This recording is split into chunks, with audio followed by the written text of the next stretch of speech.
Morning student, आज BSc first year के अंतर्गत फिजिक्स का सेकेंड पेपर जिसका कि नाम काइनेटिक थ्योरी एंड थर्मोडायनेमिक्स, इसके अंतर्गत आज का टॉपिक जो है उसका नाम है हीट इंजन। क्या नाम है?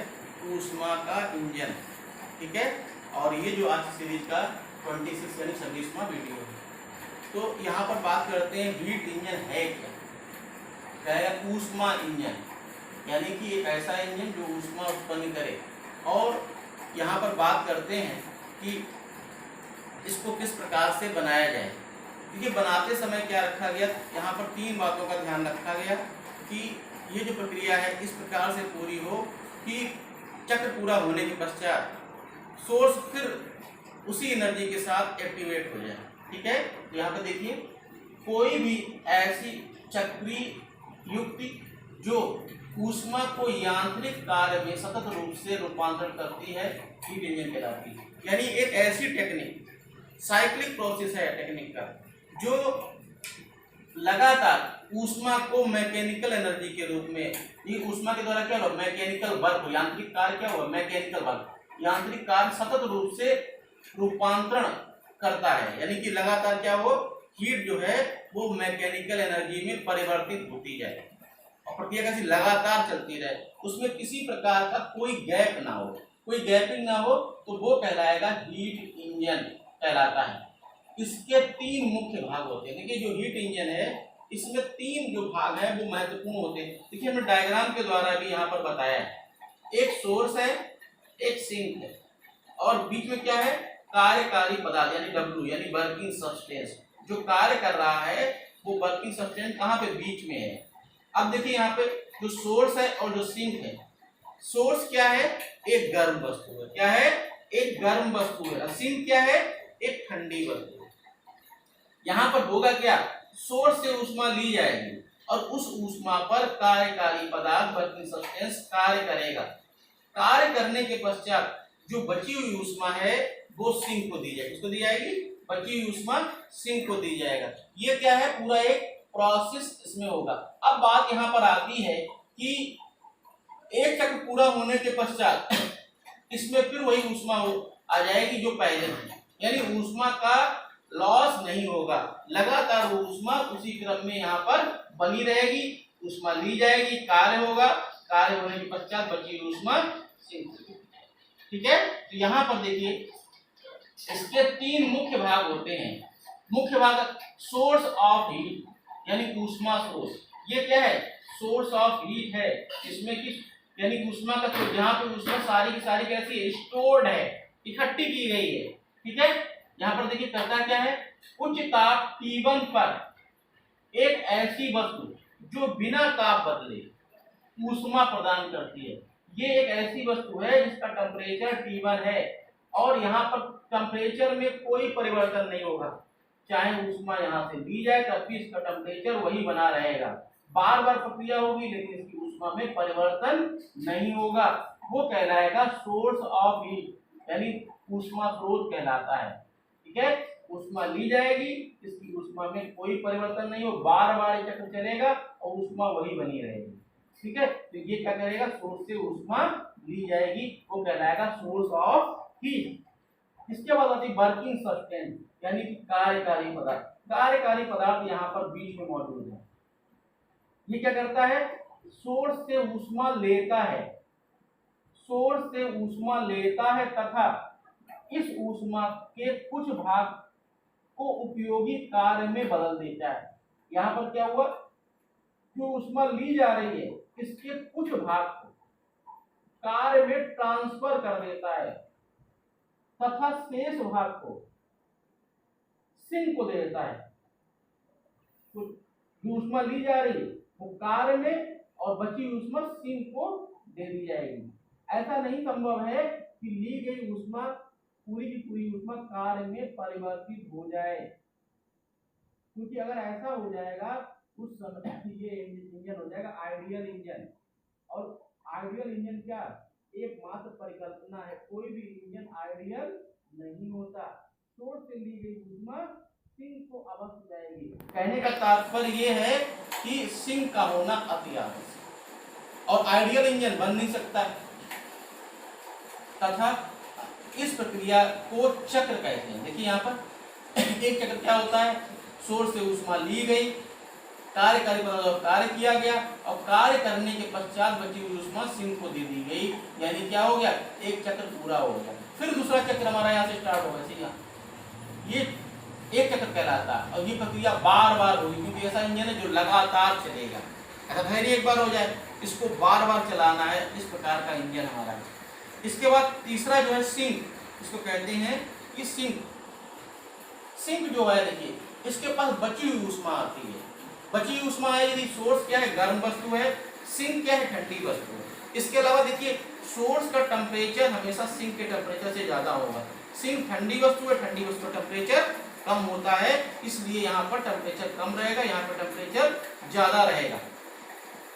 इसका ताप T2 सोर्स के ताप से नीचा होता है, यानी जो इसका टेम्परेचर है वो सोर्स के टेम्परेचर से कैसा होता है, कम होता है, तथा बिना ताप बदले कितनी भी ऊष्मा को ग्रहण करता है। देखिए सिंक का जो टेम्परेचर है, इसको इतनी भी ऊष्मा मिलेगी, इसके टेम्परेचर में परिवर्तन नहीं होगा।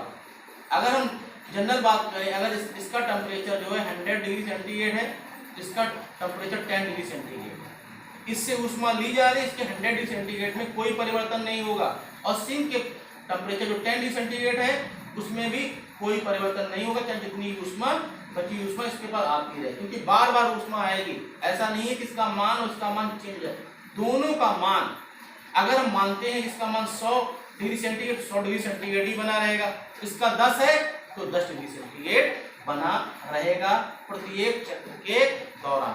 ठीक है, ऊष्मागतिकी के प्रथम नियम से, देखिए प्रथम नियम ने बताया था फर्स्ट लॉ ऑफ थर्मोडायनेमिक्स के बारे में, dq बराबर du प्लस dw, यानी dq बराबर du प्लस dw। देखिए यहाँ पर आंतरिक ऊर्जा में कोई परिवर्तन, यहाँ पर जो है इस प्रक्रिया में कोई परिवर्तन नहीं होगा, क्योंकि परिवर्तन अगर हो जाएगा तो सोर्स का टेम्परेचर गिर जाएगा। प्रक्रिया पूरी जो भी होगी उसमें आंतरिक ऊर्जा कैसी होगी, अपरिवर्तित रहेगी। अपरिवर्तित रहेगी इसलिए क्या हो जाएगा, du का मान क्या हो जाएगा, 0 हो जाएगा। फर्स्ट लॉ का उपयोग करेंगे, dq बराबर du प्लस dw, यानी ये हो गया q1 माइनस q2, और ये क्या है, w कार्य है।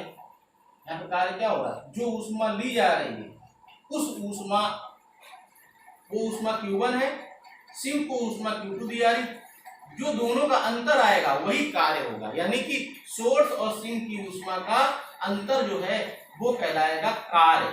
यहाँ पर क्या हुआ, फर्स्ट लॉ का उपयोग किया, dq बराबर du प्लस dw, dq जो हमारा है ऊष्मा का अंतर है, Q1 minus Q2 equal to W होगा। ठीक है, प्रोसेस हमारा सीधा सा है, ऊष्मा ली जाएगी, कार्य हो, कार्य करने पश्चात बची ऊष्मा सिंक को दे दी जाए।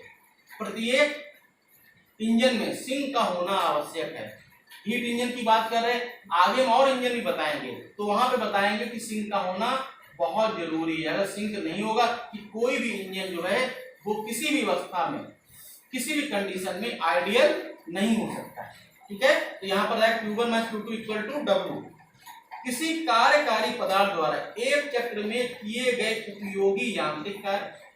अब देखिए ये वर्किंग सब्सटेंस है, इस वर्किंग सब्सटेंस द्वारा प्रत्येक चक्र में किया गया कार्य, यांत्रिक मतलब मैकेनिकल वर्क, तथा स्रोत से ली गई कुल ऊष्मा के अनुपात को इंजन की दक्षता ईटा कहते हैं। देखिए इंजन की इफिशियंसी क्या है, इंजन की दक्षता क्या है, तो यहाँ पर जो है दक्षता जो है एक चक्र में किया गया उपयोगी कार्य जो W है और सोर्स से ली गई ऊष्मा Q1, इन दोनों का जो अनुपात है वो कहलाएगा इंजन की इफिशियंसी, यानी इंजन की स्ट्रॉन्गनेस कितनी ज्यादा है।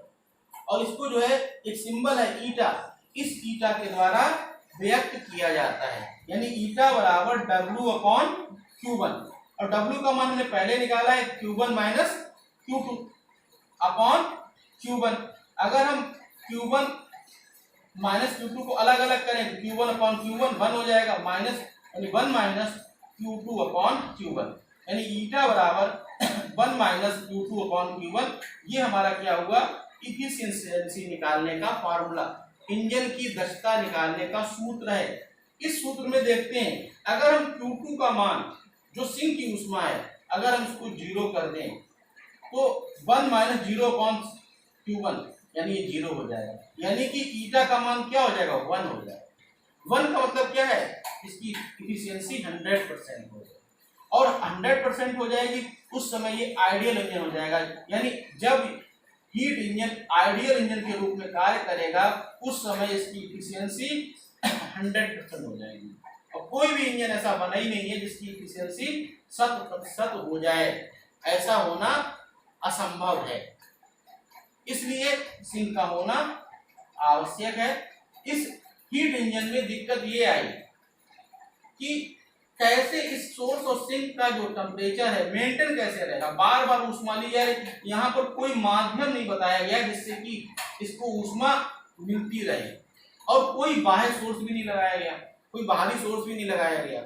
इस कारण आगे ये इंजन फेल हो गया। इंजन के बारे में परिकल्पना की ऐसे कार्य करेगा, लेकिन ये समस्या जरूर आई यहाँ पे सामने कि कैसे इसका टेम्परेचर मेंटेन रहेगा, बार बार ऊष्मा ली जाएगी, कोई माध्यम नहीं है कि इसको ऊष्मा मिले और कोई यहाँ पे माध्यम ऐसा नहीं है कि ये लगातार इसको ठंडा रखे। ये जो दिक्कतें हीट इंजन के सामने आई, इस कारण भविष्य में क्या हुआ, ये इंजन फेल हो गया और कार्नोट ने एक नया इंजन बनाया, उसको कहा कार्नोट आइडियल साइकिल। उन्होंने आइडियल नाम दे दिया कि जो समस्याएं यहाँ पर पाई गई हीट इंजन में पाई गई उन समस्याओं को उसमें दूर कर दिया।